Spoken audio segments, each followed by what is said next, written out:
महाकुंभरे बसंत पंचमी अमृत स्नान आरंभ हो जाइछि। सेपटे हजार हजार साधु सन्थ और श्रद्धालु प्रयागराजर संगम स्थल रे आस्था और विश्वासर पवित्र बुड़ मध्य पकाउछंती। प्रयागराज पालटि जाइछि जन समुद्र। सेपटे महाकुंभरे दलाचकटा परे सतर्क हो जाइछंती योगी सरकार। एथर भिड़ नियंत्रण पाई ऑपरेशन 11 नारे स्वतंत्र योजना करिछंती योगी सरकार।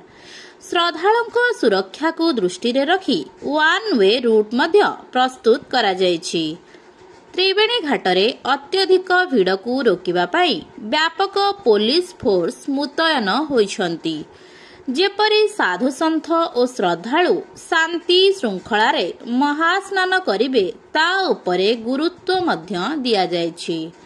ब्यारिकेड संख्या को मध्य बढ़ाई दिया जाइछि।